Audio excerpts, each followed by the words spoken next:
क्या तुम भी उन लोगों में से हो जो 3 में से सिर्फ 2 सब्जेक्ट्स पर ध्यान दे रहे हैं और तीसरे सब्जेक्ट को छोड़ चुके हैं? अगर हाँ, तो शायद तुम एक बहुत बड़ी गलती कर रहे हो। बट क्यों?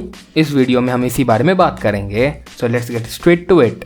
मैं इस वीडियो में तीसरे सब्जेक्ट को मैथ्स कंसिडर कर रहा हूँ क्योंकि ज़्यादातर लोगों को वही डिफिकल्ट लगती है।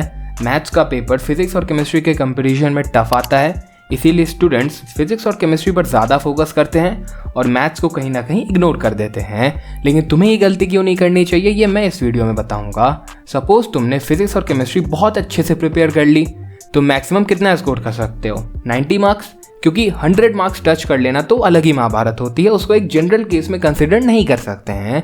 अगर हम फिजिक्स और केमिस्ट्री के 90 और 90 को ऐड करते हैं तो 180 मार्क्स बनते हैं। लेकिन इस स्कोर पर 99 परसेंटाइल बनने की कोई गारंटी नहीं है, even in the January attempt. तुम ऑलरेडी देख चुके हो कि 99 परसेंटाइल बनाने के लिए एवरेज स्कोर 190 टू 195 लाना पड़ रहा है, और ये मैं जनवरी अटेम्प्ट की बात कर रहा हूँ, दैट टू एवरेज स्कोर।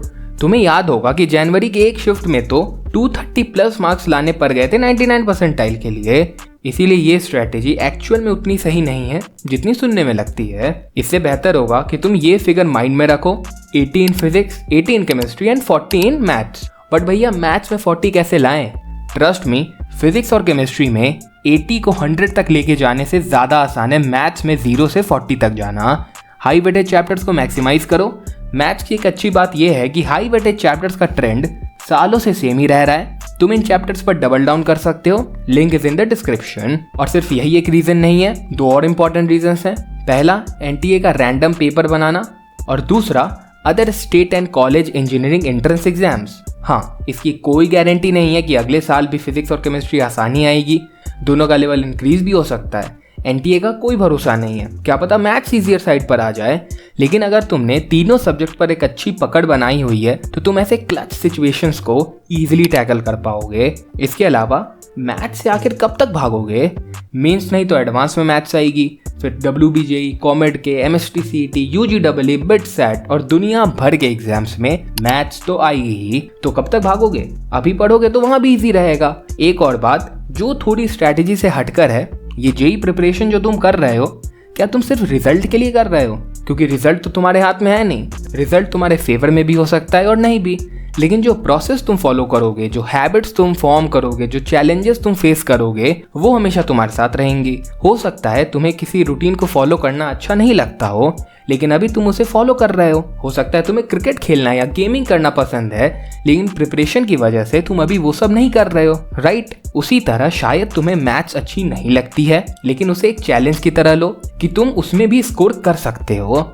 वैसे भी अगर आगे जाकर तुम इंजीनियर बनते हो तो मैथ्स से जो प्रॉब्लम सॉल्विंग स्किल्स डेवलप होंगी वो तुम्हारे कोडिंग वाले डोमेन में भी यूज होती हैं। इसीलिए मैथ्स से भागो मत, स्ट्रैटेजी बनाओ कि मैथ्स में स्कोर को मैक्सिमाइज कैसे कर सकते हो। हाई वेटेज चैप्टर से शुरू करो, और जो चैप्टर्स तुम छोड़ रहे हो उनमें से किसी टॉपिक से ज़्यादा क्वेश्चंस आ रहे हैं तो उनको कवर कर लो। सारी स्ट्रैटेजी वीडियो देख देख कर नहीं बनती, कुछ अपनी स्ट्रैटेजी भी बनाओ जो तुम्हारे लिए ज़्यादा इफेक्टिव होंगी।